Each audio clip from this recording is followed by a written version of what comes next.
নমস্কার,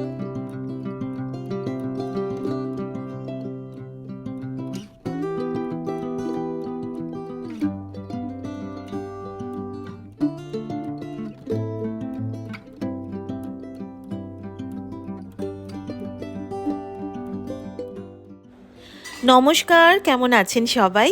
আমি নন্দিনী আপনাদের সবাইকে আরও একবার স্বাগত জানাচ্ছি আমার চ্যানেলে, আমার আর একটা নতুন ভিডিওতে। আজ শনিবার আর ঘড়িতে সময় ওই সকাল 10:10 মতো বাজে। রাই ঘুম থেকে উঠে গেছে আর আমরা একটুখানি হালকা ব্রেকফাস্ট করে মা মেয়ে মিলে একটু এসছি বাজারে। সেরকম বিশেষ কিছু বাজার না, টুকটাক কয়েকটা জিনিস নেওয়ার ছিল। আর রায়ের আজ থেকে টিউশনটা শুরু হবে, তাই জন্য ওর দুটো এক্সারসাইজ কপিও কেনার ছিল। তো সেই জন্য সেইগুলো নিতেই মেনলি বাইরে আসা, আর দু একটা ওষুধ, একটু ফল এই নিয়ে এবার বাড়ি চলে যাব।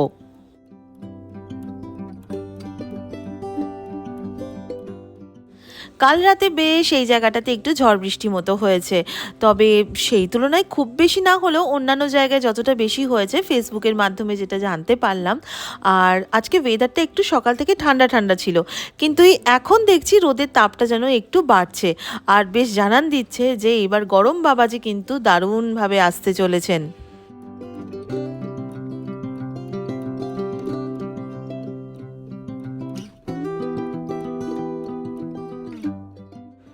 রাইয়ের খাতা নিতে এই দোকানটায় এসেছি, খানিকক্ষণ দাঁড়াতে হলো, তবে খাতাগুলো পেয়ে গেছি। এবারে একটু বাড়ি যাব আর গিয়ে একটু খেতে হবে চা। রাইকে বলেছি যে তুই আমাকে আজকে একটু ভালো করে এখন চা করে খাওয়া, তাহলে আমি দুপুরবেলা তোকে ভালো ভালো রান্না করে খাওয়াবো। রাই বেশ চা করাটা ভালোই শিখে গেছে, মানে দুধ চিনি চা পাতার পরিমাণটা একদম সঠিক রেশিওতে দিয়ে দারুণ এখন দুধ চা বানায়। সবাই কিন্তু খেয়ে কিন্তু বলে যে খুব ভালো চা হয়। চাটা খেয়ে এবারে চান টান করে নিয়েছি, নিয়ে তারপরে রান্নাঘরে চলে এসেছি।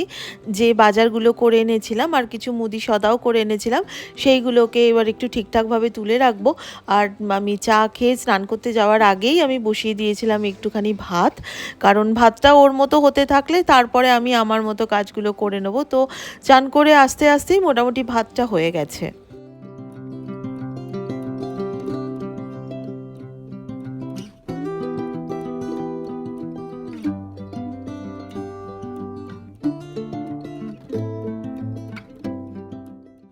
জেনারেলি আমার বাড়িতে রাতের দিকে রুটিই খায় সবাই, তবে রিসেন্টলি হাজব্যান্ড যেহেতু দুপুরে ভাত খাচ্ছে না বা অফিসে ভাতটা নিয়ে যাচ্ছে না, তো সেই জন্য রাতে এসে অনেকটা রাতে আর রুটি খেতে ওর ইচ্ছে করে না, তাই জন্য এই রিসেন্ট কিছুদিন ও ভাতই খাচ্ছে।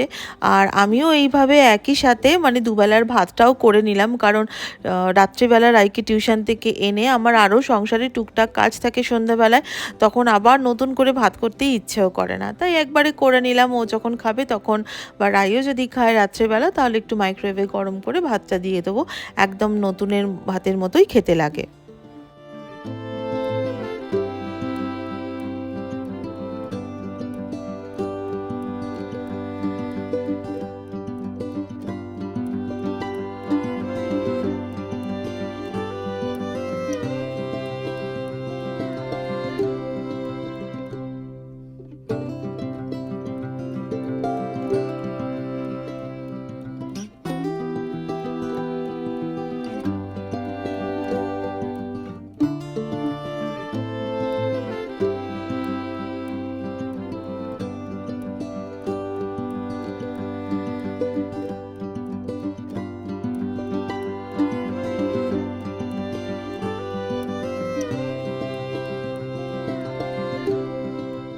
আচ্ছা, আপনাদের সবার গরমকালে প্রিয় ফল কোনটা? গরমে তো অনেক রকমের ফল পাওয়া যায়, তো আমার গরমের প্রিয় ফলের মধ্যে 3টে ফল ভীষণ প্রিয়। প্রথম হচ্ছে তরমুজ, তারপরে আম, আর তারপরে হচ্ছে লিচু। তো বাজারে এখন প্রচুর তরমুজ বেরিয়েছে, তো আমি বাজারে গিয়ে আজকে একটা ভালো তরমুজ কিনে এনেছি। আর তরমুজ আমি যখনই কিনে এনে বাড়িতে স্টোর করি, তখন এইরকমভাবে পিস পিস করে কেটে নিই, আর তারপরে এর যে জায়গাটা খাওয়া যায় না, সেই জায়গাটা থেকে ভালো করে ছাড়িয়ে নিয়ে একটা কন্টেনারে স্টোর করে রাখি।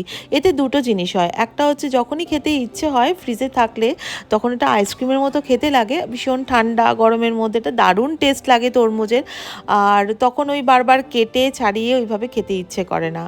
আর আর তার সঙ্গে বাড়িতে আরও যারা মেম্বার রয়েছে তাদের যখন খেতে ইচ্ছে হবে তখন কিন্তু তারা অটোমেটিক্যালি এই স্টোরেজ থেকে বার করে তারা তাদের মতো খেয়ে নিতে পারবে, আমার ভরসায় আর তাদের থাকতে হবে না। তো কাটতে কাটতে তরমুজের একটুখানি পড়ে গেছিলো, সেটা আমি মুখে দিয়ে দেখলাম যে মিষ্টিটা কেমন। বিশ্বাস করুন একদম চিনির মতো মিষ্টি, এত টেস্টি না এই তরমুজটা।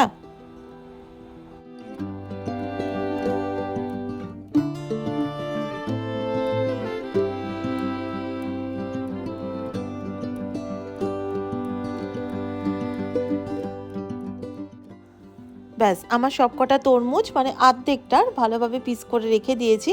এবার যখন যার ইচ্ছা হবে তখন সে ফ্রিজ থেকে নেবে, নিয়ে টুকরো টুকরো করে একটা প্লেটের মধ্যে নিয়ে বা এমনিই ঘুরতে ঘুরতে খেতে পারবে। আর আমিও তাই ঘুরতে ঘুরতে এরকমভাবে তরমুজ খেতে আমার ছোটোবেলা থেকেই ভীষণ ভালো লাগে। আর এবারে আমি একটুখানি লাঞ্চের প্রিপারেশন করছি। আজকে যেহেতু শনিবার আমার বাড়িতে ভেজ হয়, তবে ভেজ বলতে আমার কাছে ওই মাছ মাংস ডিমটাই হচ্ছে মানে ননভেজ। আর পেঁয়াজ আদা রসুন মুসুর ডাল পুঁই শাক যেটা আমরা ননভেজ বলে ভাবি, সেইটাকে কিন্তু আমি ননভেজ বলে মনে করি না, আমার কাছে সেটা অ্যাকচুয়ালি ভেজই। তো আমার বাড়িতে পেঁয়াজ আদা রসুন দিয়েই ভেজের রান্না হয়। আর আজকে আমি বাড়িতে একটু তাড়াতাড়ি করে একটু অন্যরকম রান্না করছিলাম, তো সয়াবিন নিয়ে নিয়েছিলাম। সয়াবিনটা আমি ভাত করার সঙ্গে সঙ্গেই একটুখানি ভিজিয়ে দিয়েছিলাম গরম জলে, আর তার সাথে 3টে আলু আমি একটু প্রেশার কুকারে চটজলদি করে সেদ্ধ করে নিয়েছিলাম। এবার সয়াবিনগুলোকে ভালো করে জল থেকে নিংড়িয়ে আমি একটা মিক্সিং বাউলে মানে মিক্সিতে ভালোভাবে ওটাকে ক্রাশ করে নিয়েছি, মানে কিমার মতো করে নিয়েছি। আর যে 3টে আলু আমি সেদ্ধ করে রেখেছিলাম সেটাও এর মধ্যে দিয়ে দিয়েছি, তার সাথে দিয়েছি একটু নুন, আদা রসুনের পেস্ট, গোলমরিচ আর আলু দিয়ে এটাকে ভালো করে এখন মেখে নিতে হবে। আর তার সাথে যাতে এটা ভালোভাবে বাইন্ড করা যায় সেটার জন্য একটুখানি কর্নফ্লাওয়ার, আর যদি কর্নফ্লাওয়ার না থাকে তাহলে সেক্ষেত্রে ময়দা ইউজ করা যেতে পারে। তো আমি কর্নফ্লাওয়ার অল্পটা দিয়েছি আর একটুখানি ময়দাও তার সাথে দিয়েছি, কারণ আমার বাড়িতে কর্নফ্লাওয়ারটা আজকে একটুখানি অল্প ছিল। আজকে আমি যেটা বানাচ্ছি সেটা একদম নিরামিষ চিলি চিকেন বলা যেতে পারে, কারণ চিকেন না, কিন্তু চিকেনের কিমার মতো বা চিকেনের কোফতার মতোই কিন্তু খেতে লাগে এই সয়াবিনের কোফতা বা সয়াবিনের যে এরকম চিলি প্রিপারেশানটা। গোটা সয়াবিন দিয়েও হয়, কিন্তু তার থেকেও আমার বেশি মনে হয় যে এইভাবে তৈরি করলে কিন্তু বেশি টেস্টি হয়। তো আমার ভালোভাবে ওটা মাখা হয়ে গেছে, সব কটা মিশ্রণ একসাথে মিশিয়ে নিয়ে ভালোভাবে মেখে নিয়েছি হাতের সাহায্যে। এবারে হাতের তালুর মধ্যে আমি একটুখানি অয়েল গ্রিস করে নিচ্ছি, নিয়ে এবার প্রত্যেকটা এরকমভাবে কোফতার আকারে আমি সয়াবিনগুলোকে তৈরি করে নেব।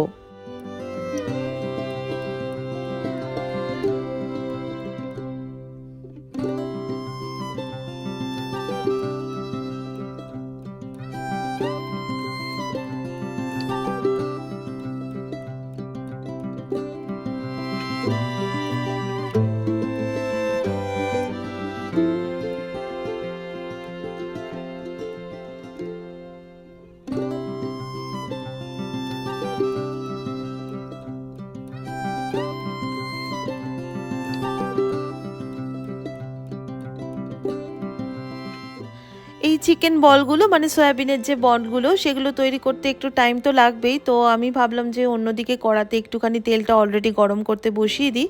তো কড়ার মধ্যে সাদা তেলটা গরম হয়ে গেছে প্রায়, আর আমার এই চিকেন বলগুলো মানে সরি সয়াবিনের যে বলগুলো ভেজ বলগুলো আমার অলরেডি রেডি হয়ে গেছে। তো এবার আমি একটা একটা করে ভেজে নেব। বারবার কথায় কথায় চিকেন বল বলে ফেলছি, অ্যাকচুয়ালি এইটা যখন তৈরি হয় তখন খেতে কিন্তু একদম যেরকম চিকেন বল খেতে লাগে ঠিক সেরকম খেতে লাগে, এবং দেখতেও কিন্তু পুরোপুরি চিকেন বলের মতোই দেখতে লাগে। কেউ না মানে বলে না দিলে তারা ভাবতেও পারবে না যেটা অ্যাকচুয়ালি চিকেন নাকি ভেজের সয়াবিন। এক পিঠটা বেশ ভালো করে লাল করে ভাজা হয়ে গেছে, এবার অন্য দিকটা ভালো করে ভেজে নিতে হবে।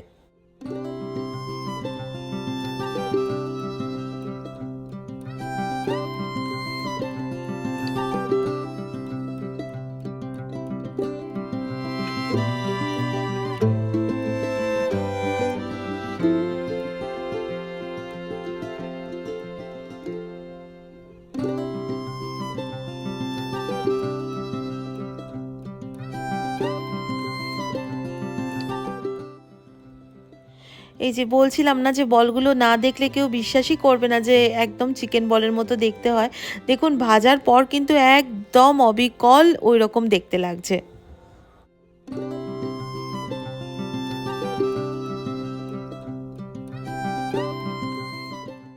তো এইবার আমি তরকারিতে দেওয়ার জন্য আমি একটা মিক্সড সস তৈরি করব। তো এই মিক্সড সসের মধ্যে যেগুলো থাকে সেটা হচ্ছে green chilli sauce, tomato sauce, red chilli sauce, আর হচ্ছে ডার্ক সয়া সস আর ভিনিগার।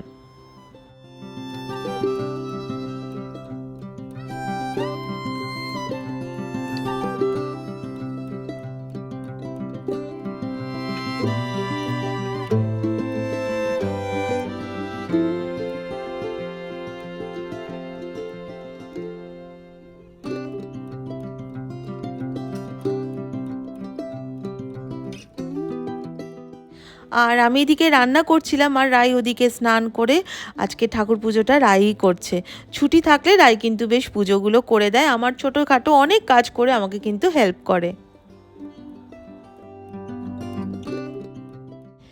এদিকে আমার সব কটা সয়াবিনের বল ভাজা হয়ে গেছে। এবার কড়া থেকে তেলটা সামান্য একটু কমিয়ে নিয়েছি আর ওই তেলের মধ্যে দিয়ে দিয়েছি বেশ অনেকটা রসুন আর কাঁচা লঙ্কা কুচি।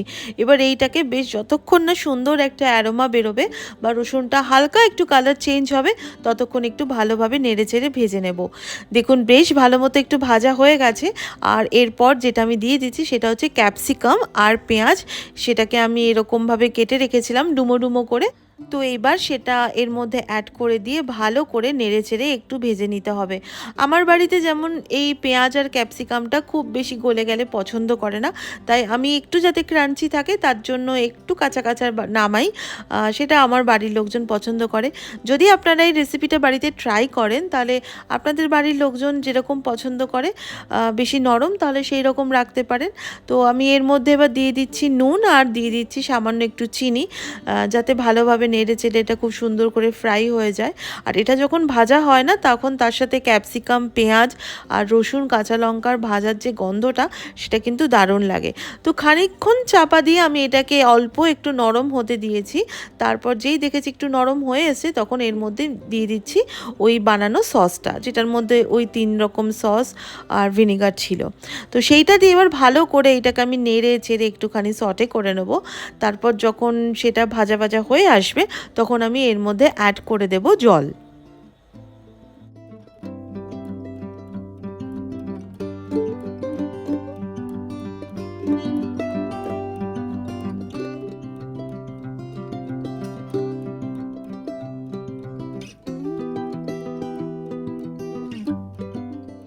এবারে এটাকে ভালো করে নেড়ে চেড়ে খানিকক্ষণ চাপা দিয়ে এটাকে সেদ্ধ হতে দেব।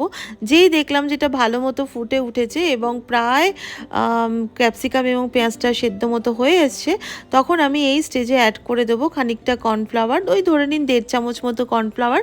সেটাকে একটুখানি জলে গুলে রেখেছিলাম যাতে গ্রেভিটা একটু ঠিক হয়।